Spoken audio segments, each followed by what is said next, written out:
तो बच्चों का हाल चाल सब बढ़िया। सबसे पहले तो आप सभी को नए साल की बहुत बहुत शुभकामनाएं। 2023 आपके जिंदगी में बहुत सारी खुशियां लाए और आप जो भी सोचे हो, जो भी पाना चाहते हो जिंदगी में, वो सब कुछ आपको मिले। इसी के साथ शुरू करते हैं अब हम अपनी तैयारी को। तो आई होप आपकी जो एग्जाम आने वाली है उसकी प्रिपरेशन आप अच्छे से कर रहे होंगे और उसमें अब हम भी आ गए हैं आपका साथ देने। तो आज हम लोग डिस्कस करने वाले हैं, आप अपने पीछे देख रहे हो जो मॉडल क्वेश्चन है बोर्ड के द्वारा निकाला गया है, वो मॉडल क्वेश्चन को हम लोग डिस्कस करने वाले हैं। और न सिर्फ इसको डिस्कस करेंगे बल्कि फुल एक्सप्लेनेशन के साथ, यानी जितना भी इसका व्याख्या हो सकता है वो सब कुछ करेंगे। यानी 70 ऑब्जेक्टिव क्वेश्चन है, आप मान के चलो उन 70 क्वेश्चन के अलावे 100-200 क्वेश्चन और मैं एक्स्ट्रा आपको बताने वाला हूं इस वीडियो में। तो एक एक ऑप्शन को फुल डिटेल एक्सप्लेन करेंगे और इससे आपको बहुत ज्यादा लाभ होगा और यहां से आप देखोगे डायरेक्टली आपके एग्जाम में सवाल भी बनेंगे। ठीक है, तो चलो शुरू करते हैं बिना ज्यादा टाइम व्यक्त किए। और इसमें आप देख लो बहुत सारे बच्चे कंफ्यूज्ड थे कि किस तरह का क्वेश्चन आएगा, कितना आएगा। तो लिखा हुआ है फुल मार्क्स 70, क्योंकि जो साइंस होता है उसमें आपका 30 नंबर का प्रैक्टिकल भी होता है।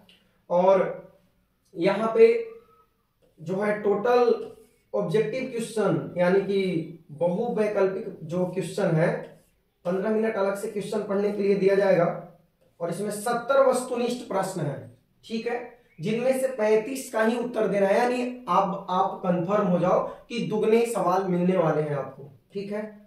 और एक एक नंबर का प्रत्येक क्वेश्चन होगा। उसके बाद यहाँ पे देख लो लघु उत्तरीय 20 क्वेश्चन मिलेंगे, जिसमें से प्रत्येक का 2 मार्क्स है और 10 का ही उत्तर देना है, ठीक है। फिर 5 मार्क्स वाले जो हैं वो 3 क्वेश्चन को भी इसमें आंसर देना है।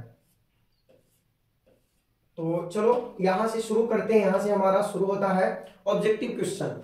तो पहला क्वेश्चन है आपका कि निम्नलिखित में से कौन रवादार ठोस पदार्थ का उदाहरण है। Which of the following is an example of crystalline solid. तो आप जानते हो जितने भी कठोर सब्सटेंस हैं वो सब के सब आपके क्या है, क्रिस्टलाइन सॉलिड है। रवादार का मतलब क्रिस्टलीय ठोस बोल रहा है, क्रिस्टलीय ठोस, क्रिस्टलाइन सॉलिड। तो क्रिस्टलाइन सॉलिड का एग्जांपल कौन है, बर्फ है, बर्फ, आइस। बाकी इसमें जो है रबर, प्लास्टिक और कांच एमोर्फस सॉलिड के एग्जांपल है। तो सिंपल सा क्वेश्चन था ये, तो आप लोग आराम से बना लोगे। देखो यहाँ पे सेकेंड क्वेश्चन है, मैं कलर चेंज कर लूं पेन का, थोड़ा अच्छा दिखे आपको। चलो, फलक केंद्रित इकाई सेल में परमाणुओं की संख्या है। फलक केंद्रित मतलब क्या बोल रहा है बताओ, फलक केंद्रित का मतलब एफसीसी बोल रहा है, एफसीसी। तो चलो निपटा देते हैं सबको। अगर आपसे पूछेगा एफसीसी तो नंबर ऑफ एटम 4 होगा।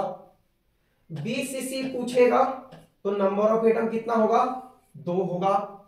और अगर आपसे सिंपल क्यूबिक की बात कर ले, सिंपल क्यूबिक, तो नंबर ऑफ एटम 1 होगा, ठीक है। यह है आपका यूनिट सेल और यह है यहाँ पे number of atoms, number of atoms, ठीक। उसके बाद आप याद रखना सिंपल के लिए अगर आपसे पूछा जाए कि रेडियस बताओ, तो रेडियस इक्वल टू हो जाएगा a/2। अगर रेडियस आपसे पूछा जाए बीसीसी के लिए तो r इक्वल टू √3a/4। यहां से एज लेंथ दिया रहेगा, रेडियस आप फाइंड कर सकते हो, रेडियस दिया रहेगा तो एज लेंथ फाइंड कर सकते हो। अगर एफसीसी के लिए पूछे तो r इक्वल टू a/2√2 होता है। तो इतनी चीजें आपको क्या करना है, यहां से याद रखनी है, ठीक। उसके बाद नंबर ऑफ एटम और रेडियस दोनों कुछ भी आ सकता है। अगर इसका पीडीएफ आपको चाहिए तो आप टेलीग्राम पे ज्वाइन कर लोगे, कैपिटल लेटर में सब कुछ डॉट देके सर्च करोगे, डीके चंदन एडुकेटरी, ठीक है। और इसी नाम से आप मुझे फेसबुक पे भी फॉलो कर सकते हो, ठीक है। डीके चंदन एजुकेटरी टेलीग्राम पे सर्च कर लेना और वहां पे आपको एक पीडीएफ मिल जाएगा, सब कुछ सोल्व किया हुआ, ठीक। तो इतना चीज इस क्वेश्चन से याद रखना है। बढ़ते हैं आगे। फिर देखो यहां पे आपसे पूछा जा रहा है NaCl क्रिस्टल की संरचना कैसी होती है। तो the structure of NaCl crystal is, NaCl जो है वो आपका FCC होता है। कैसा होता है? FCC होता है। NaCl का स्ट्रक्चर कैसा होता है? FCC। तो NaCl आपका जो है FCC होता है और CSCl कैसा होता है? सीजियम क्लोराइड आपका होता है BCC। कैसा होता है? BCC। अच्छा, कोऑर्डिनेशन नंबर पूछेगा यहाँ पे, कोऑर्डिनेशन नंबर की बताओ, इसमें Na+ का कोऑर्डिनेशन नंबर कितना होता है आपको याद रखना 6। Cl- का कोऑर्डिनेशन नंबर कितना होता है याद रखना है 6। सीजियम क्लोराइड में आपको CS+ का कोऑर्डिनेशन नंबर पूछेगा, याद रखना 8, और Cl- का कोऑर्डिनेशन नंबर पूछेगा, यहां भी याद रखना 8। ठीक है, तो NaCl का स्ट्रक्चर FCC होता है, सीजियम क्लोराइड का स्ट्रक्चर BCC होता है, और NaCl में Na+ और Cl- both having 6 coordination number, और सीजियम क्लोराइड में 8 कोऑर्डिनेशन नंबर होता है। क्लियर है? ठीक, बहुत बढ़िया। चलो नेक्स्ट क्वेश्चन की ओर बढ़ते हैं। नेक्स्ट क्वेश्चन देखो यहां पे है, सरल घनीय जालक में सिंपल क्यूबिक यूनिट सेल में पैकिंग इफिशियंसी, पैकिंग फ्रैक्शन पूछ रहा है कितना होगा। तो बताओ क्या होने वाला है यहां पे सिंपल क्यूबिक में। तो आप जानते हो अगर सिंपल में पूछेगा, सिंपल पैकिंग इफिशियंसी की बात हो रही है, तो ये होता है 52.4%। ठीक है, 52.4% होता है एक्यूरेट। BCC में पूछेगा 68% होता है, FCC में पूछेगा 74% होता है। क्लियर है? सरल इकाई सेल में 52.4%, BCC में 68% और FCC में 74% होता है पैकिंग इफिशियंसी। अच्छा, वैकेंट स्पेस भी पूछता है भाई, वैकेंट स्पेस खाली जगह, तो बताओ ना कितना होगा। 52.4 हो गया, घटा दो तो ये हो जाएगा 47.6%, इसमें होगा कितना 32%, और ये हो जाएगा 26% खाली स्थान। 2018 में पूछ लिया था BCC में वैकेंट स्पेस कितना होता है। ठीक है, क्लियर है यहां तक? चलो, वीडियो थोड़ा सा लंबा हो सकता है क्योंकि हम सारे क्वेश्चन का, ऑर्गेनिक, इनऑर्गेनिक और एक फिजिकल जो भी है, सारे का टोटल एक्सप्लेनेशन करने वाले हैं, एक एक ऑप्शन का, इसीलिए। लेकिन यहां से फायदा बहुत होने वाला है आपको, तो पढ़ो तो पूरा पढ़ो। फिर निम्नलिखित में से किस प्रकार के घोल में परासरण की क्रिया नहीं होती? ओस्मोसिस जो है किस प्रकार के घोल में नहीं होती? सबसे पहले तो चारों ऑप्शन को समझते हैं, आइसोटोनिक, हाइपोटोनिक और हाइपरटोनिक। ठीक है, तो मान लो कि सॉल्यूशन ए है,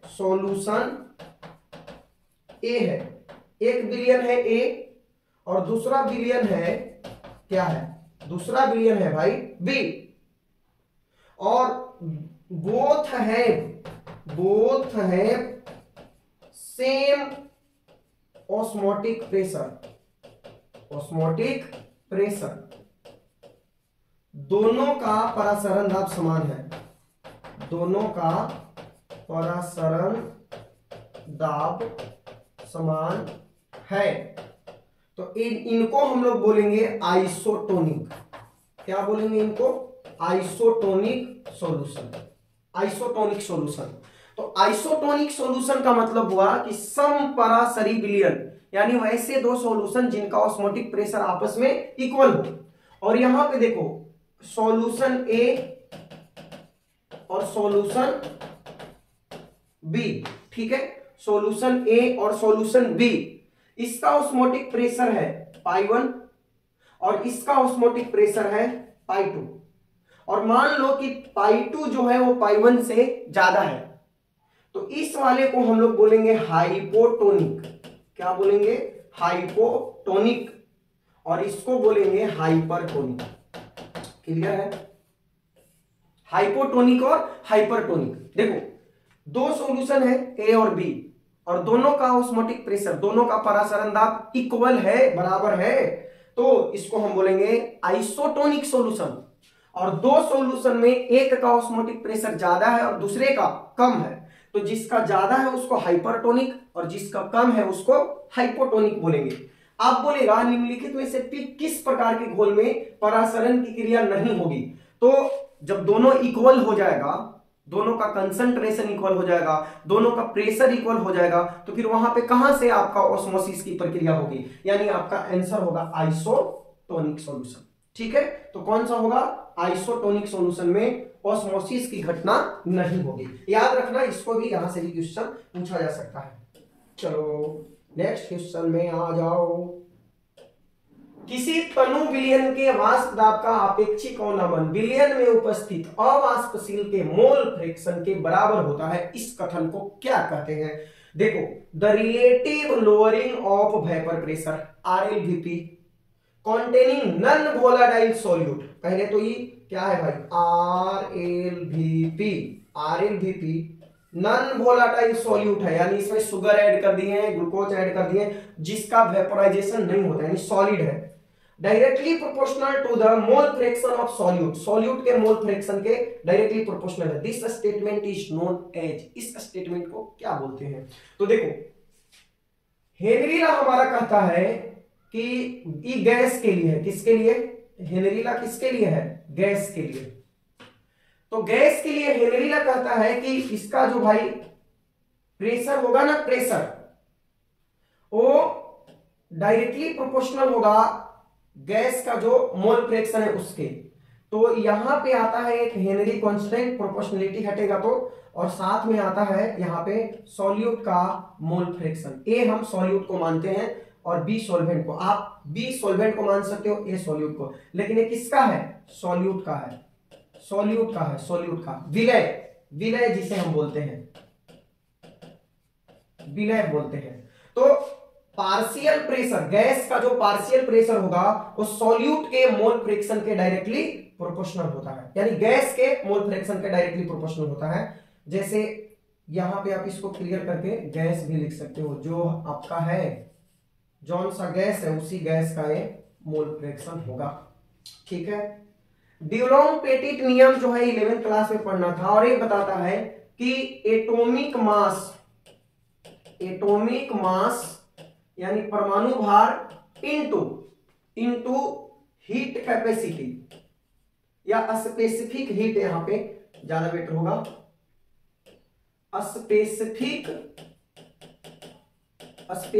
हीट यानी विशिष्ट ताप, इसका जो प्रोडक्ट होता है वो 6.4 के इक्वल होता है। ठीक है, यही है ड्यूलॉन्ग पेटिट लॉ। ड्यूलॉन्ग पेटिट नियम कहता है कि किसी भी एटम का एटॉमिक मास और उसका जो विशिष्ट ताप होगा, स्पेसिफिक हीट का प्रोडक्ट एक कांस्टेंट होता है, और उस कांस्टेंट का वैल्यू होता है 6.4। रावल का नियम, या इसी को कहते हैं राउल्स लॉ, क्या बोलते हैं, राउल्स लॉ कहते हैं। तो राउल्स लॉ कहता है कि relative lowering in vapour pressure P0 minus PS by P0 ये डायरेक्टली प्रोपोर्शनल होता है सॉल्यूट के मोल फ्रैक्शन। यहां पे एक इसको माने हैं सॉल्यूट को, विलय का, तो P0 minus PS by P0 equal to होता है, या इक्वल टू करोगे तो एक कांस्टेंट आएगा, लेकिन डायरेक्टली प्रोपोर्शनल होता है सॉल्यूट के मोल फ्रैक्शन के। ये किसके लिए है, ये सॉलिड लिक्विड सॉल्यूशन के लिए है, सॉलिड लिक्विड, यानी जब नॉन वोलाटाइल सॉल्यूट बोल देना, कैसे यहाँ पे अवाष्पशील विलय बोला है, नॉन वोलाटाइल सॉल्यूट, तब ये राउल्स लॉ है। लेकिन Raoult's law for liquid liquid solution, liquid द्रव में द्रव के विलयन के लिए, द्रव में द्रव के विलयन के लिए अगर आपसे पूछ दे तब क्या होगा, तब मैंने आपको बताया P total equal to PA into जाई A प्लस PB इंटू जाई B। ठीक है, तो ये हो गया लिक्विड लिक्विड सॉल्यूशन के लिए राउल्स लॉ। ठीक, और सॉलिड लिक्विड सॉल्यूशन के लिए, यानी जब नॉन वोलाटाइल आ जाए तो P0 minus PS by P0।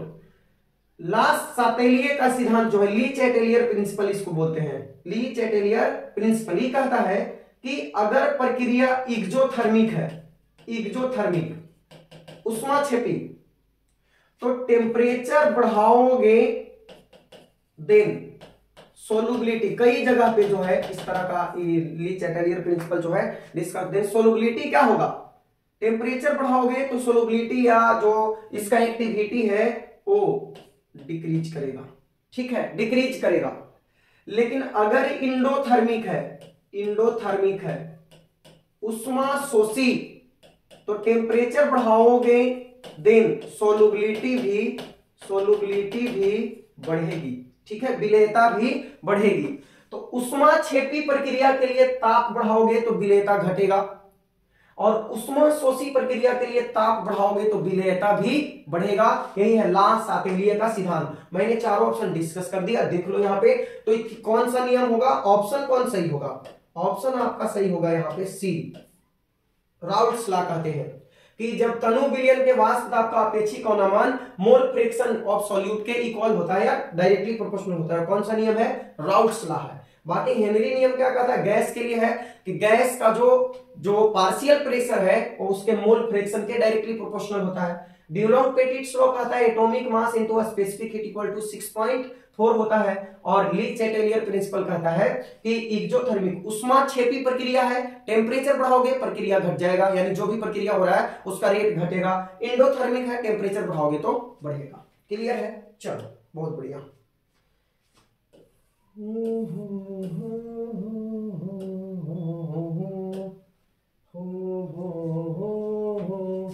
एक विलय जिसका विलयन में संयोजन या वियोजन नहीं होता है उसके वान टॉप गुणक का मान होगा, ना तो एसोसिएशन होता है और ना ही डिसोसिएशन। मतलब एसोसिएशन का मतलब क्या है, एसोसिएशन का मतलब है, ध्यान से समझना भाई, अपने पास बूंदिया है, बूंदिया ढेर सारा बूंदिया खींचते हो ना शादी ब्याह में, अरे पूरी के साथ लपेट के नहीं, सड़क तो हो वही वाला।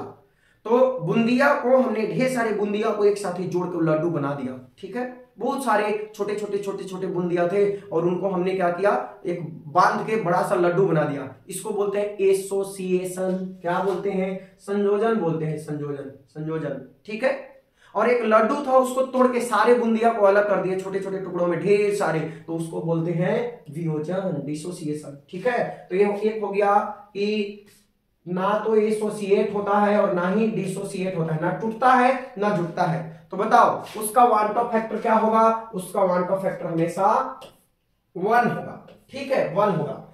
अब देखो हम बताते हैं, अगर संयोजन हो रहा है, संयोजन, तो डिग्री ऑफ जो एसोसिएशन का मान है वो होता है I-1 बटा N-1, इसको याद रखना। और अगर वियोजन होता है, डिसोसिएशन, तो डिग्री ऑफ डिसोसिएशन का मान होता है I-1 बटा N-1। यहां पे थोड़ा सा सुधारने का, यहां पे हो जाएगा 1 बटा N, एसोसिएशन के केस में 1 बटा N-1। और अल्फा क्या है, अल्फा है डिग्री ऑफ एसोसिएशन और यहां पे है डिग्री ऑफ डिसोसिएशन। यहां पे संयोजन की मात्रा, वहां पे वियोजन की मात्रा। आई क्या है, आई को ही बोलते हैं पेंट हाफ फैक्टर। क्या, वन हॉप फैक्टर,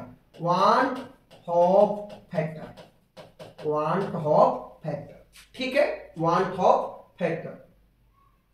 तो अल्फा इक्वल टू I-1 बटा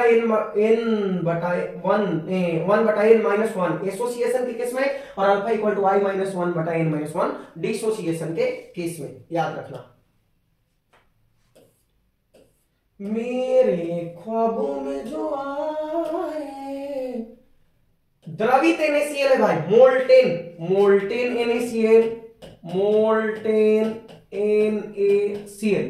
मोल्टेन NaCl है। तो इसके लिए बोल रहा है कि जब हम इलेक्ट्रोलाइसिस कराएंगे, इलेक्ट्रोलाइसिस, तो कैथोड पे क्या मिलेगा, तो जब मोल्टेन NaCl रहेगा ना तो कैथोड पे मिल जाएगा सोडियम और एनोड पे मिल जाएगा क्लोरीन। एनोड पे एट एनोड क्या मिलता, एट एनोड मिल जाता भाई क्लोरीन। लेकिन कब, जब मोल्टेन NaCl रहेगा तब। लेकिन यदि आपसे पूछ बैठे एक्वस NaCl है, एक्वस NaCl, जलीय NaCl, तब एट कैथोड आपको मिलेंगे भाई साहब H2, और एट एनोड अभी भी रहेगा आपका प्यारा सा क्लोरीन, ठीक है, याद रखना। अगर मोल्टेन NaCl रहेगा तो कैथोड पे सोडियम ही मिलेगा, लेकिन एक्वस NaCl रहेगा तो सोडियम ना मिलके फिर क्या मिलेगा, हाइड्रोजन मिलेगा, क्योंकि डिस्चार्ज पोटेंशियल हाइड्रोजन का ना कम है, किससे, सोडियम से। फैराडे के विद्युत विच्छेदन का प्रथम नियम को निरूपित करने के लिए निम्नलिखित में से कौन सा समीकरण सही है, तो बताओ। फर्स्ट लॉ कहता है फैराडे फैराडेज फर्स्ट लॉ कहता है कि ड्यूरिंग इलेक्ट्रोलाइसिस विद्युत अपघटन के समय कैथोड पे जमा होने वाला जो मात्रा है इलेक्ट्रोलाइट का वो चार्ज के डायरेक्टली प्रोपोर्शनल होता है। W directly proportional to Q। Proportionality हटेगा तो यहां पे कांस्टेंट आता है Z, ठीक है, और साथ में हो जाएगा Q। तो डायरेक्टली देखो W इक्वल टू W के यहां पे हमने मेंशन किया है, क्या किया है, M इक्वल टू ZQ। क्या कहीं पे दिख रहा है? नहीं दिख रहा है। तो Q इक्वल टू हम लोग क्या लिख सकते हैं, IT। तो M इक्वल टू होगा ZIT, M equal to ZIT, but ZIT भी नहीं है कहीं पे। तो क्या किया ना कि करंट को यहां पे रिप्लेस कर दिया C से। तो M इक्वल टू C और Z और T। तो ऑप्शन के हिसाब से जो आए उसी को आपको आंसर करना होगा। तो M इक्वल टू CZT, तो क्या हो जाएगा यहां पे CZT, ठीक है, CZT। क्लियर है? चलो, और अच्छा सेकेंड लॉ पूछे तो second law W1 by W2 equal to होता है E1 by E2। E1 by E2 ये कैसे आता है? तो ये आता है कि जो दो इलेक्ट्रोलाइटिक सॉल्यूशन होगा सीरीज में आपस में जुड़ा हुआ होगा, तो प्रत्येक के इलेक्ट्रोड पे जमा होने वाला अमाउंट उनके इक्विवेलेंट वेट के डायरेक्टली प्रोपोर्शनल होगा। यानी W1 डायरेक्टली प्रोपोर्शनल E1 और W2 डायरेक्टली प्रोपोर्शनल E2। यहां पे दोनों में कांस्टेंट आएगा, डिवाइड करोगे W1 by W2 equal to E1 by E2 आ जाएगा। ठीक, चलो यहां पे बताना है निम्नलिखित में से कौन सी अभिक्रिया एनोड पे पॉसिबल नहीं है। एनोड पे पॉसिबल नहीं है, तो आप जानते हो एट एनोड पे हमेशा क्या होता है, ऑक्सीडेशन होता है। ऑक्सीडेशन एट कैथोड पे होता है रिडक्शन। और रिडक्शन का मतलब होता है कि ऑक्सीडेशन नंबर घटेगा, ऑक्सीडेशन का मतलब होता है ऑक्सीडेशन नंबर बढ़ेगा। अगर ऑक्सीडेशन नंबर बढ़ रहा है तो समझ जाओ ऑक्सीडेशन हुआ, ऑक्सीकरण, और ऑक्सीडेशन नंबर घट रहा है तो समझ जाओ रिडक्शन हुआ। ठीक है, तो बोल रहा है कि इनमें से किसका ऑक्सीडेशन, कौन ओने एनोड पे पॉसिबल नहीं है। तो एनोड पे वही पॉसिबल नहीं होगा जिसका ऑक्सीडेशन नहीं हो रहा होगा, क्योंकि ऑक्सीडेशन होता है एनोड पे। तो आप देखो यहां पे निकालते हैं ऑक्सीडेशन नंबर क्रोमियम का, तो 2x plus 7 into -2 equal to -2। ठीक है, तो क्या आ जाएगा, x इक्वल टू बताओ, x इक्वल टू 7 दूनी 14 में से 2 गया 12/2 प्लस 6 होगा, और यहां पे क्या हो गया +3, यानी +6 से घट के +3 हो रहा है, यानी -3 डिक्रीज कर रहा है।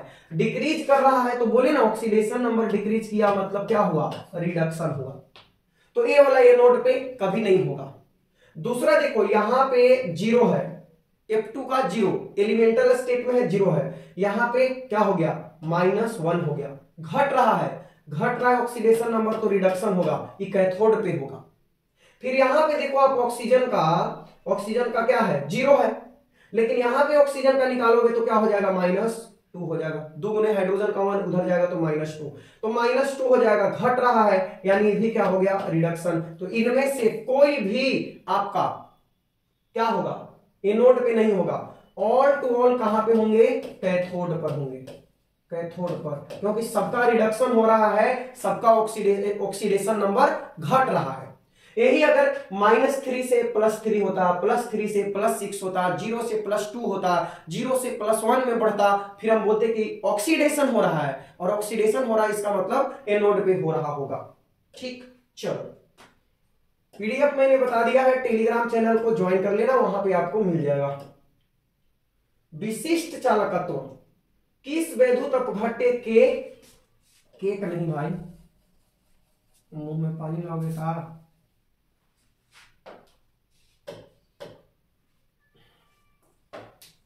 देखो निम्नलिखित में से किस विद्युत अपघट्य के विलयन का विशिष्ट चालकत्व, स्पेसिफिक कंडक्टेंस की बात कर रहा है, स्पेसिफिक कंडक्टेंस का मान जो है वो क्या होगा, लीस्ट मतलब कम होगा, कम, सबसे कम स्पेसिफिक कंडक्टेंस। तो याद रखना विशिष्ट चालकत्व जो है, जिसे आप स्पेसिफिक कंडक्टेंस बोल रहे हो, स्पेसिफिक कंडक्टेंस, ठीक है। अगर सांद्रता बढ़ेगा तो स्पेसिफिक कंडक्टेंस घटेगा, ठीक है। स्पेसिफिक कंडक्टेंस घटेगा। अगर तनुता मतलब डाइल्यूशन, पंचोछराई, डाइल्यूशन बढ़ेगा तो स्पेसिफिक कंडक्टेंस भी बढ़ेगा, याद रखना। स्पेसिफिक कंडक्टेंस, कंसंट्रेशन बढ़ेगा, सांद्रता बढ़ेगा तो कंडक्टेंस, स्पेसिफिक कंडक्टेंस बढ़ेगा, घटेगा।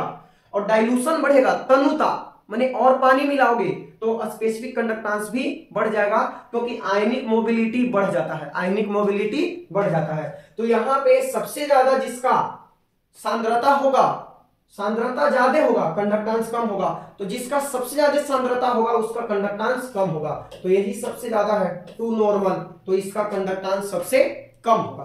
ये पॉइंट याद रखना जो मैंने आपको यहां पे लिखवाया। कंसंट्रेशन बढ़ेगा, कंसंट्रेशन बढ़ेगा तो घटेगा, तनुता बढ़ेगा तो बढ़ेगा। चलो नेक्स्ट क्वेश्चन है, रिएक्शन दिया है 2a प्लस बी के लिए वेग निरूपण यानी रेट इक्वेशन क्या होगा। तो क्लियर तो है, -1/2 dA का concentration by dt equal two plus dB/dt, ठीक है।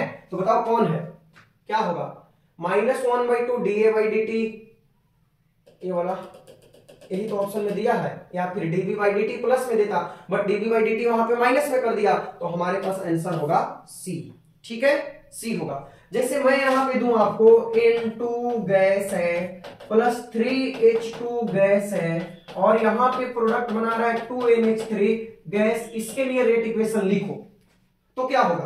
तो यहां पे कुछ भी कोफिशिएंट नहीं है, -dN2 बाई क्या होगा dt, एक ए हो गया रेट इक्वेशन। अगर दूसरा लिखना होगा तो यहां पे लिख सकते हैं -1/3 dH2 बाई dt, ए भी हो गया, और साथ ही साथ +1/2 dNH3 बाई dt। तो इस तरीके से आप लिख सकते हो रेट इक्वेशन, क्लियर है। चलो बताओ, किसी अभिक्रिया के वेग स्थिरांक निम्नलिखित में से किस बात पर निर्भर करता है, किस पे डिपेंड करता है। The rate constant of A reaction depends upon which of the following. तो रेट कांस्टेंट भैया टेम्परेचर पे डिपेंड करेगा सबसे ज्यादा, इसमें पकाने वाली बात क्या है, ठीक है। और हम जानते भी हैं कि जो टेम्परेचर कॉफिशिएंट है वो 2 से 3 गुना हो जाता है जब आप रेट को डबल करते हो, डबल टेम्परेचर 10 डिग्री सेल्सियस से बढ़ता है, एवरी 10 डिग्री सेल्सियस, यानी 10 डिग्री से टेम्परेचर बढ़ाते हो तो जो रेट कांस्टेंट है, रेट कांस्टेंट क्या हो जाता है, डबल और ट्रिपल, 2 या 3 गुना हो जाता है, इंक्रीजिंग 10 डिग्री सेल्सियस, ठीक है। तो इसी को हम लोग बोलते हैं टेम्परेचर कोफिशिएंट भी, 2 या 3 उसका वैल्यू आता है। अगर ना मेंशन किया रहे तो 2 लेते हैं। तो टेम्परेचर पे डिपेंड करता है रेट कांस्टेंट। बताओ निम्नलिखित में से कौन प्रथम कोटि की अभिक्रिया नहीं है, कौन फर्स्ट ऑर्डर रिएक्शन नहीं है। तो ये देख लो, यहाँ पे एस्टर है, एस्टर का जल अपघटन, एस्टर का जल अपघटन, हाइड्रोलाइसिस ऑफ एस्टर, ये है छद्म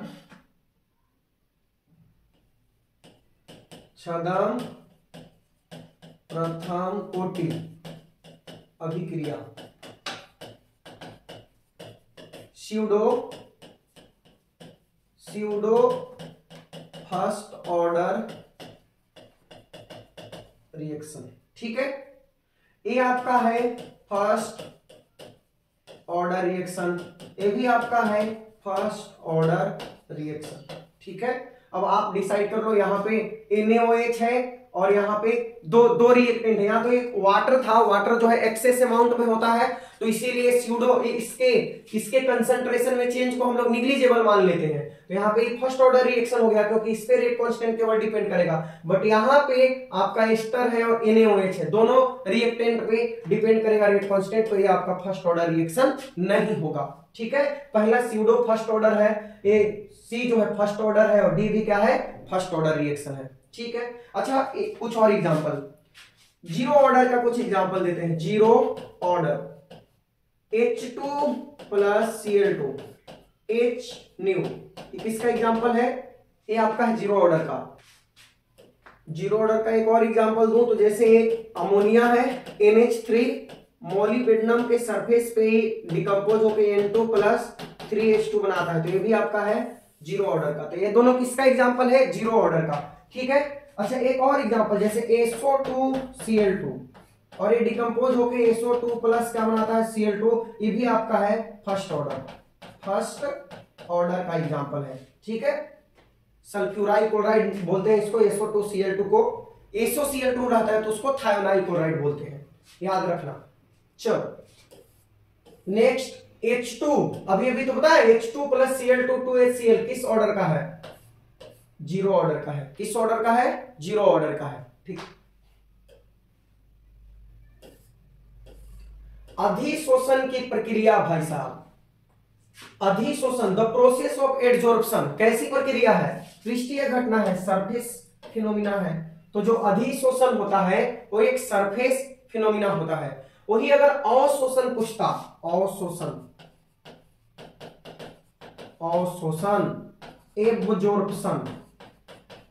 एब्जॉर्प्शन तो स्थूल में होने वाला घटना है, बल्कि फिनोमिना है। ठीक है, नेक्स्ट दूध क्या है बताओ, मिल्क इज, तो मिल्क क्या होता है, वाटर में जो क्रीम होता है वो डिस्पर्स्ड होता है, तो वाटर में फैट हो, जल में वसा, यही तो होगा, वाटर में फैट। ठीक है, वाटर में फैट। अच्छा स्मोग अभी बहुत हो रहा है ना, कोहरा क्या होगा, हवा में जल है, यानी वाटर इन एयर है, स्मॉग कोहरा में। ठीक है, हवा में जल है। अच्छा धुआं के बारे में आप बताओ, धुआं में क्या है, धुआं में आप बताओगे धुआं में क्या है, आप कमेंट करके बताओ इसका। नेक्स्ट क्वेश्चन देखो, निम्नलिखित में कौन विद्युत अपघट्य फेरिक हाइड्रोक्साइड सोल के स्कंदन यानी कोगुलेशन में सबसे कम प्रभावी है। जितना भी सवाल है कम पे पूछ रहा है भाई, इस बार थोड़ा ध्यान देना। ठीक है, अधिक पूछा जाता था। तो इनमें से कौन सा जो ऑप्शन है फेरिक हाइड्रोक्साइड FeOH ऑथराइज के कोगुलेशन में सबसे कम प्रभावी है, तो याद रखना स्कंदन क्षमता जो होता है, स्कंदन क्षमता, ठीक है, जिसको हम लोग बोलते हैं कोगुलेटिंग पावर और डायरेक्टली प्रोपोर्शनल होता है चार्ज का। आवेश जितना ज्यादा होगा कोगुलेटिंग पावर उतना ही अधिक होगा, और इसको हम लोग क्या बोलते हैं, हार्डी सुलजे रूल बोलते हैं। याद करो, हार्डी सुलजे का नियम, हार्डी सुलजे रूल कि स्कंदन क्षमता कोगुलेटिंग पावर चार्ज के डायरेक्टली प्रोपोर्शनल। तो यहां पे आप देखोगे तो चार्ज कितना आएगा बताओ, कि K प्लस और Br माइनस, यहां पे 2K plus plus SO4 2 minus, यहां पे भी 2K plus plus CrO4 2 minus आएगा, और यहां पे 3K प्लस प्लस FeCN6 का क्या हो जाएगा 3 माइनस। तो सबसे कम पूछ रहा है कोगुलेटिंग पावर सबसे कम किसका होगा, तो सबसे कम होगा किसका, जिसका चार्ज सबसे कम होगा। तो चार्ज सबसे कम है KBr का, तो कोगुलेटिंग पावर सबसे कम होगा KBr का। क्लियर है? तो याद रखना हार्डी-सुलजे रूल, स्कंदन क्षमता चार्ज के डायरेक्टली प्रोपोर्शनल होगा। तोड़ लेना इसको, तोड़ने के बाद जिसमें कम चार्ज आएगा उसका कोगुलेटिंग पावर कम होगा, जिसका ज्यादा आएगा उसका ज्यादा होगा। ठीक है, मैं आपसे एक सवाल और पूछ लेता हूं, स्वर्ण संख्या बताओ। स्वर्ण संख्या आप कमेंट में लिखोगे इसको, गोल्ड नंबर। और अब कंजूसी मत करना, क्योंकि मैं जो सवाल पूछ रहा हूं वो इंपॉर्टेंट है आपके एग्जाम के लिए। नोट खोलो, याद करो, फिर उसके बाद अपने से टाइप करके बताओ गोल्ड नंबर के किसे कहते हैं। चलो नेक्स्ट क्वेश्चन देखो, किसी रासायनिक अभिक्रिया में उत्प्रेरक का काम क्या है? कैटलिस्ट क्या करता है? इन ए केमिकल रिएक्शन कैटलिस्ट जो है वो किस तरह से वर्क करता है? तो देखो, ये सक्रियण ऊर्जा को कम करता है, तो ये एक्टिवेशन एनर्जी पे मेनली काम करता है। कौन? ये आपका उत्प्रेरक। ठीक है, तो एक्टिवेशन एनर्जी को कम करता है जो पॉजिटिव कैटलिस्ट होता है वो। साइनाइड विधि के द्वारा, इनऑर्गेनिक केमिस्ट्री आ गया अब यहां से। साइनाइड विधि के द्वारा किसका जो है कौन सा धातु प्राप्त किया जाता है? तो आप जानते हो सोना चांदी। मैक, याद आ रहा है कुछ? मैक आर्थर साइनाइड विधि, या सिंपली इसको बोलते हैं साइनाइड विधि। तो किसके लिए है? सिल्वर एंड गोल्ड के लिए। सोना चांदी का निष्कर्षण इसी विधि से किया जाता है। ठीक, चलो नेक्स्ट क्वेश्चन, किसके द्वारा अभिधमन भट्टी में लौह ऑक्साइड का रिडक्शन होता है? यानी जो ब्लास्ट फर्नेस होता है, ब्लास्ट फर्नेस, उस ब्लास्ट फर्नेस में जो लौह ऑक्साइड होता है उसका ऑक्सीडेशन रिडक्शन किसके द्वारा किया जाता है? तो कार्बन मोनोऑक्साइड के द्वारा। CO रिड्यूसिंग एजेंट होता है किसके निष्कर्षण में? लोहे के निष्कर्षण में। और आयरन का मैंने बताया था आपको क्या? हेमेटाइट, मैग्नेटाइट, सिडेराइट, उसके बाद आयरन पाइराइट, जिसमें मेन कौन है? हेमाटाइट है। ठीक है, Fe2O3। वैद्युत अपघटन पर आधारित किसी अशुद्ध धातु के शोधन की प्रक्रिया कहलाती है? The process of refining of impure metal based on electrolysis. तो क्या बोलेंगे? इलेक्ट्रो रिफाइनिंग बोलेंगे। ठीक है, वैद्युत शोधन। अच्छा, कंफ्यूज मत होना, जब रिडक्शन की बात करेगा ना तो इलेक्ट्रोलाइटिक रिडक्शन बोलेंगे। रिडक्शन भी होता है जो हमारे पास कैल्सिनेटेड ओर होता है, या फिर आपका जो रोस्टेड ओर होता है, तो जारी अयस्क या निस्तापित अयस्क, उनका रिडक्शन करवाने के लिए भी इलेक्ट्रोलाइटिक रिडक्शन का यूज करते हैं, जिसको हम लोग जैसे एल्युमिनियम का रिडक्शन हम लोग करवाते हैं। ठीक है, उसके द्वारा। लेकिन अगर शोधन की बात करें तो रिडक्शन के बाद जो मेटल, इंप्योर मेटल प्राप्त होता है उसको बोल रहा है कि शुद्ध कैसे किया जाएगा। तो अगर हम इलेक्ट्रिसिटी का यूज करके करते हैं तो उसको इलेक्ट्रोलाइटिक रिफाइनिंग बोलेंगे। तांबा धातु का निष्कर्षण किससे होता है बताओ? तो तांबा धातु का निष्कर्षण CuApH2 कॉपर पाइराइट से होगा, लोहे का हेमाटाइट से होगा, जिंक का जिंक ब्लेंड से होगा, लेड का गैलेना से होता है। ठीक है, कॉपर का किससे होगा? कॉपर का वही तो पूछ रहा है, कॉपर पाइराइट से होगा। ठीक, हाइड्रोजन बंधन कौन नहीं बनाता है? देखो, फ्लोरीन, ऑक्सीजन, नाइट्रोजन, फोन, याद रखना, यही लोग बनाता है हाइड्रोजन बंधन। H2O में है, HF में है, NH3 में है। क्लोरीन हाइड्रोजन बंधन नहीं बनाता है, याद रखने का इसको। उत्कृष्ट गैसों का बाह्यतम सेल का इलेक्ट्रॉनिक कॉन्फ़िगरेशन पूछा जा रहा है। उत्कृष्ट गैस यानी इनर्ट गैस, तो इनर्ट गैस का इलेक्ट्रॉनिक कॉन्फ़िगरेशन क्या होता है? NH2 और Np6 होता है, एक्सेप्ट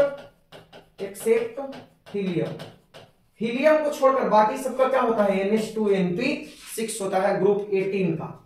ठीक है, ग्रुप 15 का पूछेगा तो NH2 Np3, ग्रुप 16 यानी ऑक्सीजन फैमिली का NH2 Np4, ग्रुप 17 NH2NP5 और वही ग्रुप 18 इनर्ट गैस NH2NP6 होगा। ठीक, सब याद रखना, 15 से लेकर 18 तक टोटल पढ़ना है आईएससी में, तो आ सकता है 12 क्लास में।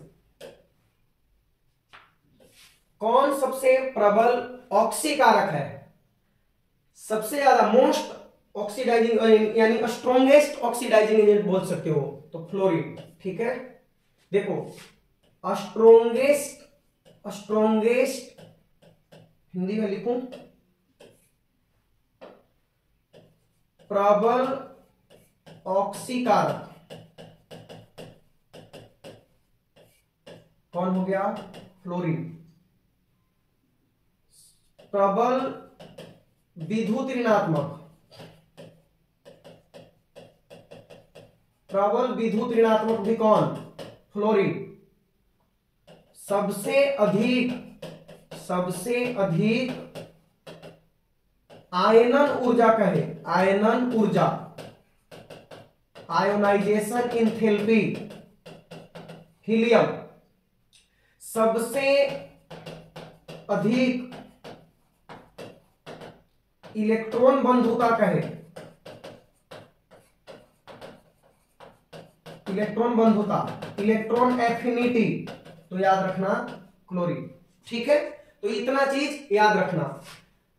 हाईएस्ट ऑक्सीडाइजिंग एजेंट कौन है? फ्लोरीन। हाईली इलेक्ट्रोनेगेटिव कौन है? फ्लोरीन। सबसे अधिक आयोनाइजेशन एंथैल्पी किसका होगा? हीलियम का। और सबसे अधिक इलेक्ट्रॉन बंधुता किसका होगा? क्लोरीन का होगा। क्लियर है? चलो, सब इस सारे के सारे इंपॉर्टेंट थे, कुछ भी आ सकता है। S8 में सल्फर का ऑक्सीडेशन स्टेट क्या होगा? S8 आ जाए, P4 आ जाए, Cl2 आ जाए, He आ जाए, कोई भी एलिमेंटल स्टेट में आएगा जीरो हो जाएगा। ठीक है, जीरो। ऑक्सीजन सामान्यतः अगर पूछे, सामान्यतः इन जनरल, तो -2 लेना है। अगर इन पर ऑक्साइड,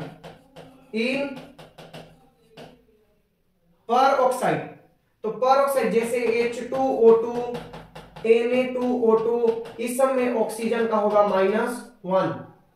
ठीक है, उसके बाद यदि आपसे पूछे OF2 में ऑक्सीजन का, तो याद रखना +2। एकमात्र एलिमेंट है, कंपाउंड है OF2 जिसमें ऑक्सीजन का ऑक्सीडेशन स्टेट +2 होगा। तो कोई भी एलिमेंटल स्टेट में आ जाए, S8 हो गया, P4 हो गया, ठीक है, Cl2 हो गया, H2 हो गया, इस सब का जीरो होगा। ऑक्सीजन का जनरली -2 होता है, पर ऑक्साइड में ऑक्सीजन का -1 होगा, और OF2 में ऑक्सीजन का +2 होगा। चलो, इतना याद रखोगे, ऑक्सीडेशन स्टेट से बन जाएगा।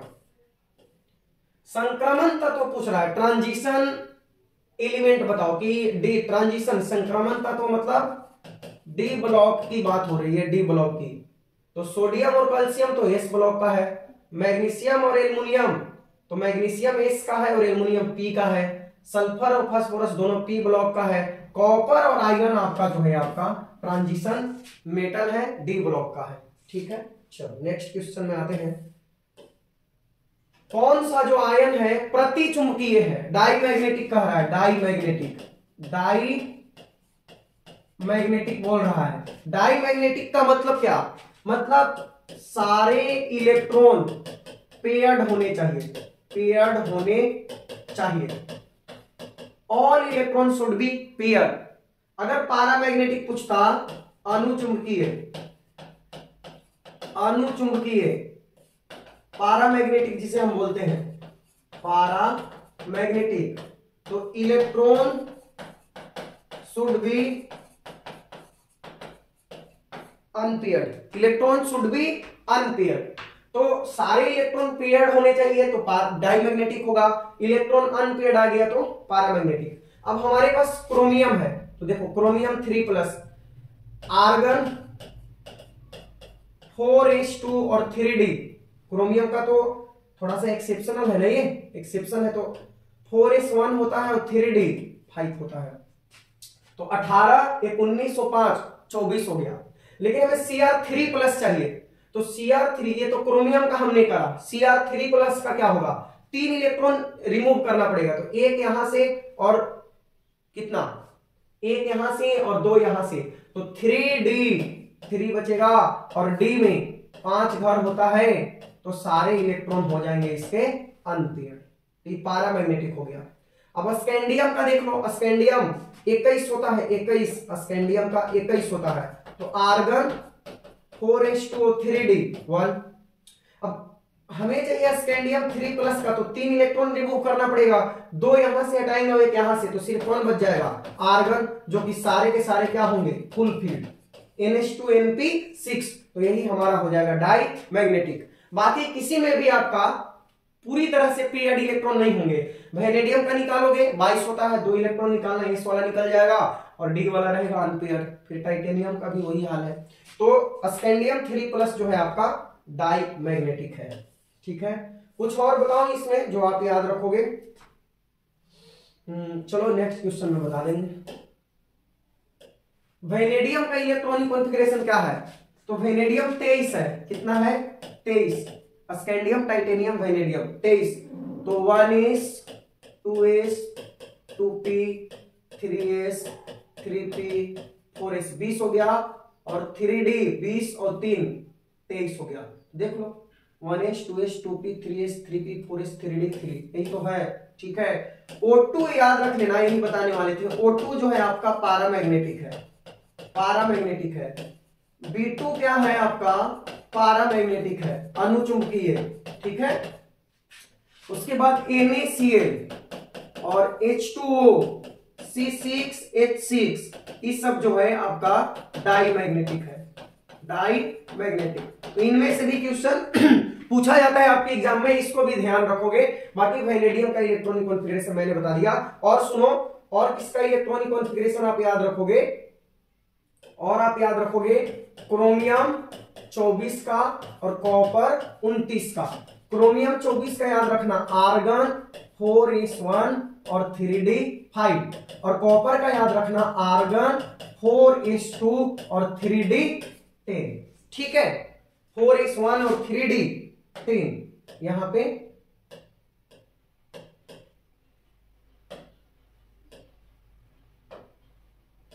फोर एस वन और 3d 10।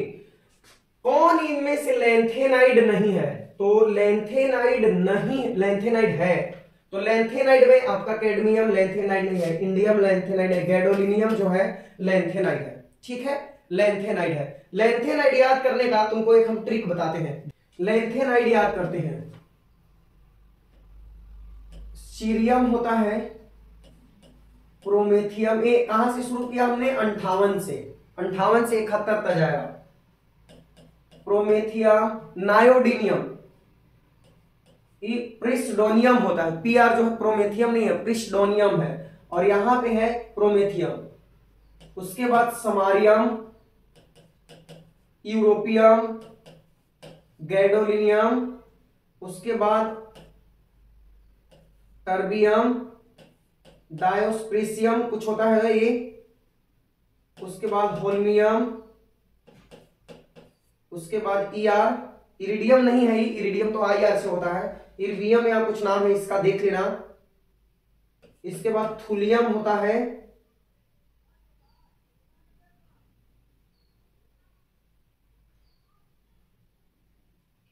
उसके बाद इटरबियम होता है, और उसके बाद लास्ट में आता है ल्यूटेशियम। तो 58, उसके बाद 59, 60, 61, 62, 63, 64, 65, 66, 67, 68, 69, 70 और 71 हो गया। ठीक है, इस तरह से कैसे याद करोगे, सिर पर नशा प्रेम का नशा समा गया भाई, सिर पर प्रेम का नशा समाया, तो लोग अभी बच के रहना इससे। ठीक है, सिर पर नशा प्रेम का समाया, यूं गुदगुदाया, वाह क्या बात है, गुदगुदाया, तब दिल हुआ इकरार, थुलियम तुम्हारे यार लूट गए हम, लूट गए हम। तो एक ट्रिक है किसका, लैंथेनाइट आप इससे याद रख सकते हो, लैंथेनाइट्स, लैंथेनाइट्स 14 एलिमेंट, ठीक है।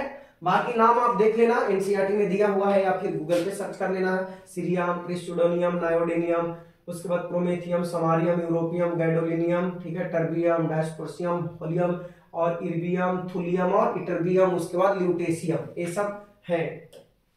बाकी नाम हो सकता है उल्टी पलटी भी बोले होंगे एक आध दो का, तो देख लेना अपने से, बड़ा टेढ़ा टेढ़ा।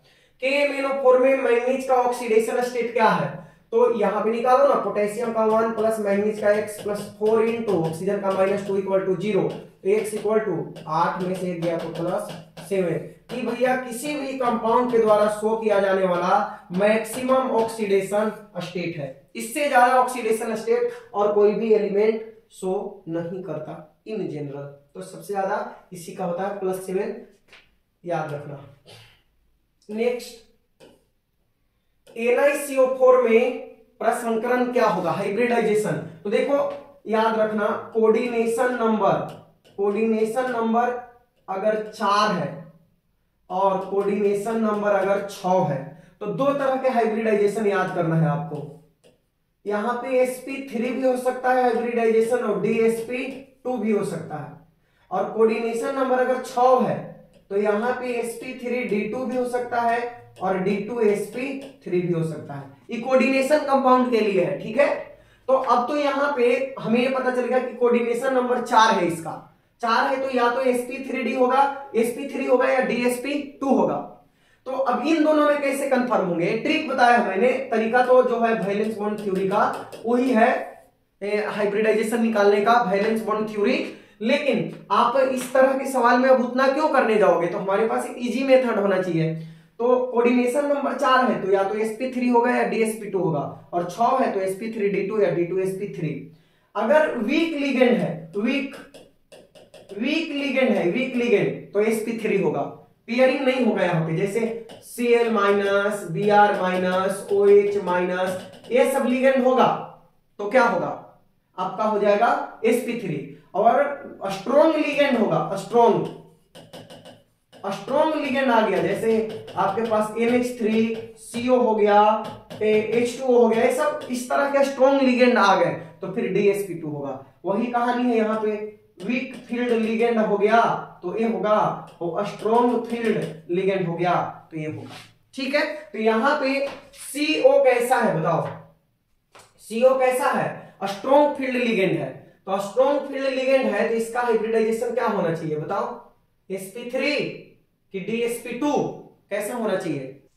अब इसका आंसर हम बताएंगे लास्ट में, ठीक है। अभी आप चालाक हो तो इतना से बता सकते हो। मैक्सिमम जगह पे क्या होता है कि ये वाला लागू होता है, जो हम ट्रिक बताए ना वो लागू होता है, लेकिन कभी कभी ये धोखा दे जाता है। और NiCO4 का मैंने कॉपी में आपका करवाया है, तो आप यहाँ पे बताओ, मैक्सिमम आप यूज कर सकते हो इस तरह का जो क्वेश्चन है ना, वहां पे आप इसको लगा सकते हो। कोऑर्डिनेशन नंबर 4 तो या तो sp3 या dsp2। अब इन दोनों में कौन, तो वीक लिगेंड है तो sp3 या स्ट्रॉन्ग लिगेंड है तो dsp2। चलो इसका आंसर मैं लास्ट में दूंगा, तब तक आप बताओ। K3Cr2O3 में क्रोमियम का कोऑर्डिनेशन नंबर पूछ रहा है, तो देखो समन्वय संख्या, कोऑर्डिनेशन नंबर, तो जितना लिगेंड के साथ वो कोऑर्डिनेट बॉन्ड बनाएगा वही कोऑर्डिनेशन नंबर होगा। तो ये C2O4 जो है 2- इसको बोलते हैं ऑक्सिलेटो, और द्विदंती लिगेंड है, कैसा है, द्विदंती है, बाइडेंटेड लिगेंड है। तो बाइडेंटेड लिगेंड है तो एगो लिगेंड दो गो बॉन्ड बनाएगा, तो 3 दूनी 6, कोऑर्डिनेशन नंबर 3 × 2 = क्या होगा, 6 होगा। कोऑर्डिनेशन नंबर इसका 6 होगा। किस तरह का आइसोमेरिज्म शो करेगा, तो देखो सिर्फ अंतर क्या है, SO4 और यहाँ पे Br अंदर है, यहाँ पे SO4 अंदर है और Br बाहर है। इसको हम लोग बोलते हैं कोऑर्डिनेशन स्फीयर और इसको बोलते हैं आयोनाइजेशन स्फीयर। तो इसी का अदला बदली हो रहा है लिगेंड का, तो ये आयनन समावयवता होगा। कैसा होगा, आयनन समावयवता, आयोनाइजेशन आइसोमर, क्योंकि जो आयनन मंडल है ना उसी का क्या हो रहा है, अदला बदली हो रहा है, तो इसको आयनन समावयवता कहते हैं, ठीक है। क्लोरोफॉर्म क्या है बताओ, क्लोरोफॉर्म CHCl3, तो ट्राई हो गया ना, ट्राई एल्काइल हैलाइड है, टर्शियरी हैलाइड, ट्राई हेलोजन व्युत्पन्न, प्राइमरी हैलाइड, टेट्रा हैलोजन व्युत्पन्न टर्शियरी हैलाइड है। भाई उतना दिमाग लगाने की जरूरत नहीं है। और ये CCl4 क्या है कि क्वाटनरी हैलाइड है। क्वाटनरी ये कैसा है, क्वाटनरी है, क्वाटनरी है, ठीक है। और एक होता है जेम डाई हैलाइड, एक होता है विस डाई हैलाइड। अगर एक ही कार्बन पे दो हाइड्रोजन आ गया तो जेम डाई हैलाइड, और अगल बगल वाले कार्बन पे आएगा तो उसको विस डाई हैलाइड कहते हैं। ऑर्गेनिक में घुस चुके हैं हम लोग। इथाइल ब्रोमाइड जो है C2H5Br रिएक्शन कर रहा है सोडियम धातु के साथ in presence of dry ether. Dry ether तो भाई आपको ये पता है 2 सोडियम लेना पड़ेगा और यहां से क्या होगा NaBr बाहर हो जाएगा और ये बना लेगा CH3 CH2 CH2 CH3 alkene बना लिया ब्यूटेन। और इसको हम लोग बोलते हैं उर्ज रिएक्शन। उर्ज रिएक्शन क्या बोलते हैं, उर्ज रिएक्शन बोलते हैं, ठीक है। तो ये हो गया उर्ज रिएक्शन। तो इथाइल ब्रोमाइड की अभिक्रिया सोडियम धातु से कराओगे तो क्या बनेगा, ब्यूटेन बनेगा। ब्यूटेन उर्ज रिएक्शन है, सोडियम मेटल के साथ रिएक्ट करके और एल्केन का निर्माण करता है। उर्ज फिटिंग रिएक्शन एक होता है, तो उसमें क्या होता है कि एक होता है एल्काइल हैलाइड, दूसरा होता है एराइल हैलाइड, और दोनों रिएक्ट करके और एल्काइल एरीन का निर्माण करता है, ठीक है। उसके बाद फिटिंग रिएक्शन एक होता है जिसमें दोनों हेलो एरीन होता है और रिएक्ट करके बाइफिनाइल बनाता है। ये सब आपको ट्रिक वगैरह सब बताया हुआ है, याद कर लेना। एलाइल हैलाइड कौन है, तो मैंने आपको बताया था कि देखो डबल से पहला कार्बन जो है CH2 डबल बॉन्ड CH, ये हो गया विनाइल, तो ये विनाइल क्लोराइड हो गया। और वही CH2 डबल बॉन्ड CH, उसके बाद CH2 दूसरा कार्बन हो गया, ये हो गया एलाइल क्लोराइड, और ये हो गया vinyl chloride. Vinyl chloride double से पहला एलाइल और डबल विनाइल और डबल से दूसरा एलाइल। तो यहां पे आप देखो डबल बॉन्ड अभी पहला कार्बन पे क्लोरीन जुड़ गया, ये हो गया विनाइल, ठीक है। इसको हम बताए थे प्रोपर गिल, क्या बताए थे, proper Gill, proper Gill, proper Gill. और यहां देखो डबल बॉन्ड पहला भी दूसरा कार्बन पे क्लोरीन आ गया, यही आपका है एलाइल। क्या है, एलाइल, डबल से दूसरा एलाइल। यहां पे देखो C2H5 है एल्कोहल, HX के साथ रिएक्शन कराना है, ZnH2 है, यानी दोनों के मिला के आपको पता है कि HX यानी HCl ले लिए यहां पे, और ये ZnCl2 अगर ये सांद्र है, ठीक है, अभी अनार्द्र है, अनार्द्र है एनहाइड्रस, इसी को हम लोग बोलते हैं ल्यूकस रिएजेंट। क्या बोलते हैं, ल्यूकस रिएजेंट बोलते हैं। और बोल रहा है कि HX के साथ रिएक्शन करवा रहे हैं, हेलो एल्केन बन रहा है, तो इसमें अभिक्रियाशीलता का क्रम क्या होगा, HI HCl HBr HI क्या होगा। तो आपको पता है कि आयोडीन जो है अच्छा लिविंग ग्रुप है, यहाँ पे HI HBr और HCl होगा, लिविंग ग्रुप पे डिपेंड करता है। लिविंग ग्रुप कौन अच्छा लिविंग ग्रुप है, यानी कौन ज्यादा बेवफा है छोड़ के भागने वाला, तो HI सबसे ज्यादा, फिर HBr, फिर उसके बाद HCl थोड़ा कम धोखेबाज है, ठीक है। तो जो जल्दी टूट जाएगा, जो जल्दी H+ डोनेट कर देगा, जो जल्दी I- बनाएगा, वही आपका जल्दी रिएक्शन करेगा। देखो यहां पे जब इथाइल क्लोराइड को AgCl के साथ रिएक्शन कराते हैं तो क्या बनता है, एथाइल क्लोराइड है। देखो दो चीज याद रखना, दो नहीं बल्कि 4 याद रखना। यहां पे RX प्लस KCl कहे तो क्या बनेगा, RX यानी एल्काइल हैलाइड प्लस AgCl रहे तो क्या बनेगा, ठीक है। दो रिएक्शन याद रखना। फिर RX प्लस KNO2 रहे तो क्या बनेगा, और RX प्लस AgNO2 रहे तो क्या बनेगा। ये 4 रिएक्शन इंपोर्टेंट है, आ सकता है। तो RX प्लस KCl, तो यहां से बनेगा RCl प्लस KX, ठीक है। लेकिन यहां पे जब AgCl के साथ रिएक्शन कराओगे तो ये बन जाएगा RNC प्लस AgX, यानी एक में तो एल्काइल साइनाइड बनेगा बट दूसरा वाला में एल्काइल आइसोसाइनाइड बनेगा।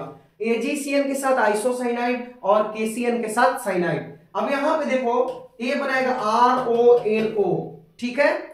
और उसके बाद आपका KX बनेगा और ये डायरेक्टली बन जाएगा RNO2 प्लस KAgX बनेगा। तो ये 4 रिएक्शन आप याद रखना।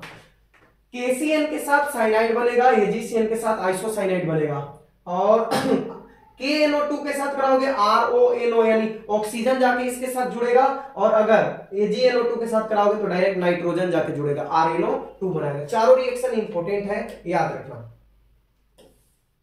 यहां पे देखो किसका डाइपोल मोमेंट सबसे अधिक है, तो ये ऑर्डर ही याद रख लेना, ऑर्डर ऑफ डाइपोल मोमेंट, क्योंकि इसका जो है कॉन्सेप्ट तो बड़ा है, चार्ज इनटू लेंथ का, तो आप इस सीधे याद रख लेना। देखो CH3Cl का सबसे ज्यादा, फिर CH2Cl2 का, फिर CHCl3 का, और CCl4 का 0 होता है, तो सबसे कम उसका होगा। उसके बाद एक और ऑर्डर याद रख लेना, CH3Cl, फिर उसके बाद CH3F, उसके बाद CH3Br, और उसके बाद CH3I। ये होगा ऑर्डर इनका। यानी क्लोरोमीथेन, फ्लोरोमीथेन, ब्रोमोमीथेन और आयोडोमीथेन में पूछेगा तो क्लोरोमीथेन का ज्यादा होगा। क्यों? क्योंकि यहां पे देखो चार्ज इनटू लेंथ होता है, तो चार्ज तो इसमें ज्यादा होगा, लेकिन लेंथ जो होता है वो इसमें ज्यादा हो जाता है। इस वजह से क्लोरोमीथेन का जो डाइपोल मोमेंट है वो फ्लोरोमीथेन से अधिक हो जाता है। यहां पे पूछ रहा है ईथर में केंद्रीय ऑक्सीजन परमाणु का हाइब्रिडाइजेशन होता है, तो ईथर क्या होता है, ROR होता है, और ऑक्सीजन 2 बॉन्ड बनाता है, तो 2 लॉन पेयर होता है इसके पास। तो यहां पे बताओ sigma sigma sigma sigma, 4 sigma है, sp3 होगा। ईथर में पूछ लिया ना, इसमें भी पूछता है। कार्बोनिल में,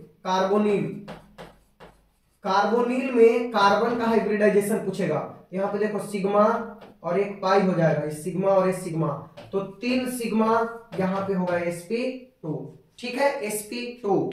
उसके बाद कोई भी इस तरह का आएगा, जैसे कार्बोनिल जिसमें रहे कार्बोक्सिलिक एसिड COOH, इसमें कार्बन का पूछेगा, एक डबल बॉन्ड आ गया, sp2 हो जाएगा। तो याद रखना इसका, ठीक है, याद रखना।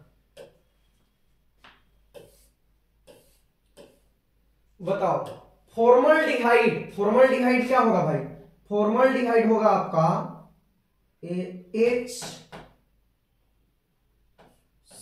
डबल बॉन्ड O और H, ये फॉर्मल्डिहाइड होगा, HCHO। इसको रिएक्शन करवाएंगे CH3MgBr, ग्रिग्नार्ड रिएजेंट CH3MgBr के साथ, क्या बनाएगा।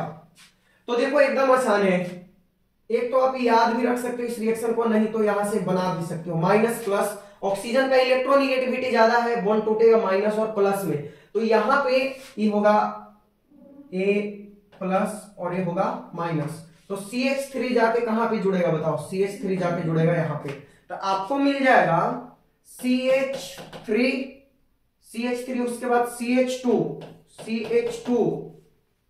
और उसके बाद O, और ये जाके जुड़ गया MgBr, है कि नहीं, MgBr।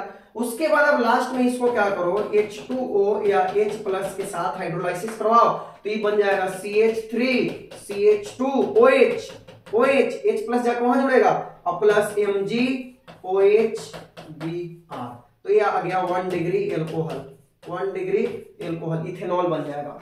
इथेनॉल क्या बनेगा, इथेनॉल। तो CH3CH2OH यानी C2H5OH बन जाएगा। क्या हुआ, फॉर्मल्डिहाइड है, बॉन्ड ब्रेक होगा, पाई बॉन्ड, यहाँ पे माइनस यहाँ पे प्लस, तो माइनस पे जाके जुड़ेगा MgBr और प्लस पे CH3, बन गया CH3CH2, ये दो हाइड्रोजन CH2 और OMgBr, वहां से फिर बॉन्ड ब्रेक होगा, हाइड्रोलाइसिस करवाएंगे तो OH यानी अल्कोहल बनेगा। क्लियर, चलो नेक्स्ट CH3CH3OH का यूपीएससी नेम क्या है, इसको ऐसे लिख लो ना भाई, उतना जो घुमा दिया है वो इसमें ऐसे करो, और उसके बाद यही तो है, देखो यही है ना, तो प्रोपेन 2 ऑल हो गया, प्रोपेन 2 ऑल या 2 propanol, 2 propanol, propane two all या टू प्रोपेनॉल। चलो नेक्स्ट क्वेश्चन है, प्राइमरी एल्कोहल के ऑक्सीकरण के पश्चात पहला यौगिक क्या प्राप्त होता है? तो 1 डिग्री एल्कोहल ऑक्सीडेशन करवाओगे, एल्डिहाइड मिलेगा, सबसे पहले एल्डिहाइड। 2 डिग्री एल्कोहल ऑक्सीडेशन करवाओगे, कीटोन मिलेगा। 3 degree alcohol oxidation not possible. ठीक है, इन दोनों का अगेन आप क्या करते हो, ऑक्सीडाइज करवाते हो, इसका ऑक्सीडेशन करवाओ, फिर से क्या मिल जाएगा, कार्बोक्सिलिक एसिड मिल जाएगा, कार्बोक्सिलिक एसिड। ठीक है, तो याद रखना 1 डिग्री एल्कोहल का ऑक्सीडेशन कराएंगे, एल्डिहाइड। 2 डिग्री का करवाएंगे, कीटोन। 3 डिग्री का ऑक्सीडेशन पॉसिबल नहीं है। बताओ ल्यूकस रिएजेंट किसको कहते हैं? तो अभी तो बताया, एनहाइड्रस ZnCl2 और कंसंट्रेटेड HCl को ही बोलते हैं ल्यूकस रिएजेंट। बेयर्स रिएजेंट एक होता है, बेयर अभिकर्मक, याद रखना, बेयर अभिकर्मक, बेयर्स रिएजेंट। ये होता है क्षारीय KMnO4, एल्कलाइन KMnO4 को बेयर्स रिएजेंट कहते हैं। और ग्रिग्नार्ड रिएजेंट तो आपको पता ही है, ग्रिग्नार्ड रिएजेंट जो है RMgX, एल्काइल मैग्नीशियम हेलाइड होता है ग्रिग्नार्ड रिएजेंट, याद रखना। देखो परिशोधित एल्कोहल में क्या रहता है, परिशोधित स्प्रिट यानी रिएक्टिफाइड स्प्रिट इसको बोलते हैं, रिएक्टिफाइड स्प्रिट, स्प्रिट। ठीक है, तो इसमें होता है 95.5% एल्कोहल प्लस बाकी का जो बच गया कितना, 4.5% वाटर होता है, वाटर। उसके बाद एक होता है एब्सोल्यूट एल्कोहल, एब्सोल्यूट एल्कोहल किसको कहते हैं? तो 100% प्योर एल्कोहल होगा ना, तो उसको एब्सोल्यूट एल्कोहल कहते हैं, 100% प्योर एल्कोहल।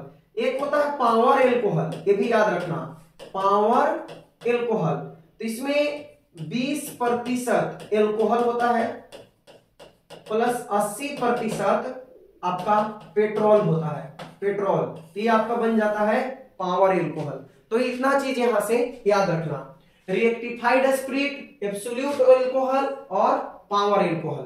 ठीक है, ठीक। एल्डिहाइड और कीटोन का सामान्य सूत्र क्या है? तो देखो CnH2nO, ये एल्डिहाइड और कीटोन का है। और अगर आपसे कार्बोक्सिलिक एसिड का पूछ देना तो CnH2nO2 याद रखना, CnH2nO2 कार्बोक्सिलिक एसिड का, और एल्डिहाइड कीटोन का CnH2nO याद रखना। उसके बाद आप जानते हो एल्केन, एल्केन का क्या होता है, CnH2n+2। एल्कीन का क्या होता है, एल्कीन का आपको पता है CnH2n, और एल्काइन का CnH2n-2 होता है। तो एक जनरल फॉर्मूला है। नेक्स्ट कैनिजारो अभिक्रिया, कैनिजारो रिएक्शन, कंडीशन क्या है, no alpha hydrogen, no alpha hydrogen, alpha hydrogen नहीं होना चाहिए। कौन कौन भाग लेगा, एक तो HCHO, उसके बाद CH3 के होल थ्राइज CCHO, उसके बाद आपका जो है बेंजल डिहाइड, बेंजल डिहाइड CHO, ये तीनों के तीनों कैनिजारो रिएक्शन में भाग लेता है। तो यहां पे देख लो क्या होगा, HCHO। ठीक है, अल्फा हाइड्रोजन नहीं होना चाहिए कैनिजारो रिएक्शन के लिए, अल्फा हाइड्रोजन नहीं चाहिए। अल्फा हाइड्रोजन क्या होता है, जो अल्फा कार्बन पे होता है। अल्फा कार्बन क्या होता है, जो फंक्शनल ग्रुप से डायरेक्टली कार्बन जुड़ा हुआ होता है। जैसे इसमें देखो तो एक कार्बन है और इसके साथ CHO है, तो इस CHO से जुड़ा हुआ कार्बन अल्फा कार्बन है। अब इस पे 3 मिथाइल है, एक इधर, एक इधर और एक इधर, तो ये अल्फा कार्बन है। तो अल्फा कार्बन पे कोई हाइड्रोजन है नहीं है, मिथाइल है, तो ये आपका पार्टिसिपेट करेगा कैनिजारो रिएक्शन में। तो कैनिजारो रिएक्शन में कौन भाग लेगा, जिसमें अल्फा हाइड्रोजन नहीं होगा, ध्यान रखना। कई बार एग्जाम में पूछा गया है। CH3CHO का IUPAC नाम क्या है? तो एक दो कार्बन है इथेन और एल्डिहाइड के लिए अल, इथेनल, तो इथेनल हो जाएगा। नेक्स्ट, कार्बोक्सिलिक अम्ल का क्रियाशील मूलक क्या है? कार्बोक्सिलिक एसिड का क्रियाशील मूलक क्या है? तो COOH, यही तो है कार्बोक्सिलिक एसिड का क्रियाशील मूलक, फंक्शनल ग्रुप। नेक्स्ट क्वेश्चन, निम्नलिखित में किसके साथ मोनोकार्बोक्सिलिक अम्ल क्रियाशील समअवयवता प्रदर्शित करता है? फंक्शनल आइसोमेरिज्म की बात कर रहा है, किसके साथ करेगा? Functional isomerism. तो जैसे अपने पास मान लो CH3 CH2 COOH है, तो इसको हम और क्या लिख सकते हैं? इसको लिख सकते हैं CH3 COO और CH3, बताओ तो, ठीक है। यहां पे एक दो कार्बन C2 कि तीन कार्बन, तीन C3, एक दो तीन कार्बन, 3 2 5 और एक 6 हाइड्रोजन और उसके बाद 2 ऑक्सीजन, C3H6O2। और यहाँ पे 1 2 3 कार्बन और 3 3 6 हाइड्रोजन और 2 ऑक्सीजन, C3H6O2। यह कार्बोक्सिलिक एसिड एस्टर, यानी एस्टर के साथ करेगा। किसके साथ करेगा? एस्टर के साथ। तो जनरल फॉर्मूला एल्डिहाइड कीटोन दोनों का याद रखना, एल्डिहाइड एंड कीटोन ये दोनों का CnH2nO है, और कार्बोक्सिलिक एसिड एंड एस्टर दोनों का CnH2nO2 है। दोनों एक दूसरे का फंक्शनल आइसोमर होगा, याद रखना। कौन प्राइमरी एमीन को निरूपित करता है? तो RNH2 प्राइमरी एमीन है, RNHR 2 डिग्री एमीन है, ठीक है। RNRR 3 डिग्री एमीन है, ठीक है। और उसके बाद ये वाला R, उसके बाद आपके पास यहाँ पे C है, R और यहाँ पे अगर NH2 है, ये भी आपका कैसा है? 1 डिग्री एमीन है, याद रखना 1 डिग्री एमीन है। मिथाइल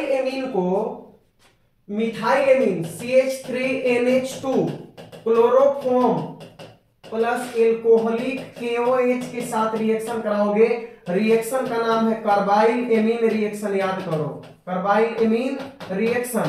और बनेगा क्या? बनेगा आपका आइसोसाइनाइड, मिथाइल आइसोसाइनाइड, इसी को बोलते हैं कार्बाइल एमीन, इसी को बोलते हैं कार्बाइल एमीन, ठीक है। यही बनेगा मिथाइल आइसोसाइनाइड। मिथाइल एमीन को क्लोरोफॉर्म और KOH के साथ रिएक्शन कराओ, मिथाइल आइसोसाइनाइड या कार्बाइल एमीन बनेगा। ट्राई मिथाइल एमीन, N इधर मिथाइल, इधर मिथाइल, इधर मिथाइल, ट्राई मिथाइल एमीन कैसा एमीन है? 3 डिग्री एमीन है, 3 डिग्री एमीन है, टर्शियरी है। किसका एल्काइलेशन पॉसिबल है? तो प्राइमरी का भी, सेकेंडरी का भी, टर्शियरी का भी। एल्काइलेशन एमीन वाला चैप्टर में देखना, एल्काइलेशन मैंने बताया है कि सबसे पहले क्या होगा कि अपने पास RNH2 रहेगा और आप इसको रिएक्शन कराओगे तो RX, तो क्या बनाएगा? RNHR बनाएगा। फिर उसके बाद दोबारा करवाओ तो फिर सेकेंडरी से टर्शियरी, टर्शियरी से क्वार्टनरी, यानी सब के सब भाग लेते हैं एल्काइलेशन में। नेक्स्ट, C4H11N से कितने प्रकार के प्राइमरी एमीन पॉसिबल है? बनाओ, CH3 CH2 CH2 CH2 NH2, ये वो हो गया। फिर दूसरा कैसे बनाए? तो CH3 CH NH2 CH2 CH3। आप बोलोगे कि ये तो 2 डिग्री आप बना दिए, 2 डिग्री, क्योंकि ये कार्बन 2 डिग्री है। एमीन में वैसा नहीं होता, एमीन में अगर यहाँ पे NH रहता ना, NH, तब क्या होता? 2 डिग्री होता। ये भी आपका 1 डिग्री ही है। उसके बाद एक और कौन बनेगा? CH3, यहाँ पे CH3 CH2 और NH2, ये भी आपका 1 डिग्री है। और एक और कौन बनेगा? CH3, यहाँ पे सिंगल बॉन्ड CH3, उसके बाद NH2, ये भी आपका 1 डिग्री है। तो टोटल कितने बनेंगे? 4 बनेंगे, 4, ठीक है। C4H11N से 4 प्रकार के प्राइमरी एमीन बनेंगे, 1 डिग्री एमीन, सबके सब क्या है? 1 डिग्री है, 1 डिग्री एमीन है, चारों के चारों, ठीक। एसीटोनाइट्राइल किसका नाम है? एसीटोनाइट्राइल तो एसीटोनाइट्राइल का फॉर्मूला होता है CH3C ट्रिपल बॉन्ड N, यही है एसीटोनाइट्राइल, C2H3N एसीटोनाइट्राइल। तो क्या हो जाएगा बताओ, मीथेन नाइट्राइल, क्या मीथेन नाइट्राइल ही होगा, इथेन नाइट्राइल होगा, इथेन, 2 कार्बन इथेन और नाइट्राइल, इथेन नाइट्राइल होगा, मीथेन नाइट्राइल नहीं, इथेन नाइट्राइल, इथेन नाइट्राइल होगा। ठीक, कौन मोनोसैकेराइड है, सुक्रोज C12H22O11, डाइसैकेराइड है, माल्टोज C12H22O11 डाइसैकेराइड है, और लैक्टोज भी C12H22O11, ग्लैक्टोज C6H12O6, यही है। ठीक है, ग्लूकोज प्लस ग्लैक्टोज, ठीक है, लैक्टेज, लैक्टोज जो है ना, लैक्टोज का जब आप करवाओगे, क्या आप डिसोसिएशन करवाओगे तो मिलेगा ग्लैक्टोज प्लस ग्लूकोज, तो ये मोनोसैकेराइड है। बाकी ये सब डाइसैकेराइड है, 2 भाग में टूट सकता है। सुक्रोज टूटेगा तो आपको ग्लूकोज और फ्रुक्टोज देगा, माल्टोज टूटेगा तो 2 मॉलिक्यूल ऑफ ग्लूकोज देगा, और लैक्टोज टूटेगा तो ग्लूकोज और ग्लैक्टोज देगा। ठीक है, यहीं पे लिख दे क्या, सुक्रोज, सुक्रोज यहां पे एक एंजाइम होगा इन्वर्टेज, इन्वर्टेज एंजाइम इसको ग्लूकोज प्लस फ्रुक्टोज में चेंज करेगा। यहां पे आएगा माल्टेस एंजाइम, माल्टेस, और ये ग्लूकोज को माल्टोज को 2 मॉलिक्यूल ऑफ ग्लूकोज में चेंज करेगा, और यहां पे आएगा लैक्टेज एंजाइम जो कि ग्लूकोज प्लस ग्लैक्टोज में चेंज कर देगा। तो याद रखना, और ये चेंज नहीं होगा, ये आपका जो है वो क्या है, मोनोसैकेराइड है। न्यूक्लिक एसिड में कौन सा क्रम होता है, तो base sugar phosphate, base sugar और फॉस्फेट, बेस शुगर और फॉस्फेट होता है। बेस कौन सा होता है, नाइट्रोजनी, नाइट्रोजनी, नाइट्रोजनी क्षार होता है। इसमें भी 2 प्रकार के होता है, प्यूरिन और पाइरिमिडीन। लाइन कट गया, इन्वर्टर जवाब देने लगा, लगता है कि वीडियो रुक जाएगा, हम लोग पहुंच गए हैं 60 क्वेश्चन तक। प्यूरिन और पाइरिमिडीन, प्यूरिन में कौन आता है, एडेनिन और गुआनिन, ठीक है, और पाइरिमिडीन में क्या होता है, साइटोसिन, थाइमिन और उसके बाद यूरासिल।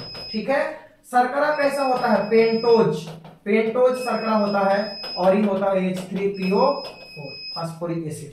ठीक है, तो बेस शुगर फॉस्फेट होता है, याद रखना। अच्छा, बेस और शुगर दोनों को मिला के बोलते हैं न्यूक्लियोसाइड, और जब उसमें फॉस्फोरिक एसिड ऐड हो जाता है तो फिर उसको बोलते हैं न्यूक्लियोटाइड। बताओ, विटामिन सी के कमी से कौन सा रोग होता है, तो रतौंधी होता है। ठीक है, रतौंधी, जल्दी जल्दी करना पड़ेगा। कौन अल्फा एमिनो एसिड है, तो अल्फा एमिनो एसिड आपका है लाइसिन। देखो, वीआईपी हॉल में टीटी, याद करो, वैलिन, आइसोल्यूसिन और फिर phenyl alanine. VIP hall, H से हो गया हिस्टिडीन, A से हो गया अर्जिनिन, और L से हो गया लाइसिन, और L से हो गया ल्यूसिन। में से मिथियोनिन हो गया वीआईपी हॉल में टीटी, एक हो गया ट्रिप्टोफेन और दूसरा हो गया थ्रियोनिन। तो ये 10 जो है आपके आवश्यक एमिनो एसिड है, इसका ट्रिक मैंने बता रखा है पहले। नेक्स्ट, आधे घंटे में किसके द्वारा स्टार्च माल्टोज में बदल जाता है, तो स्टार्च को माल्टोज में बदलता है आपका, स्टार्च को माल्टोज में बदलता है डाइस्टेज एंजाइम। कौन सा, डाइस्टेज एंजाइम बदलता है, डाइस्टेज। उसके बाद कौन प्राकृतिक रबर है, तो आइसोप्रीन आपका प्राकृतिक रबर है। कैप्रोलैक्टम किसका है, तो कैप्रोलैक्टम नाइलॉन 6 का होता है। नाइलॉन 6 इसका क्या होता है, इथाइलिन डाइएमीन, इथाइलिन और एडीपिक एसिड। यहां पे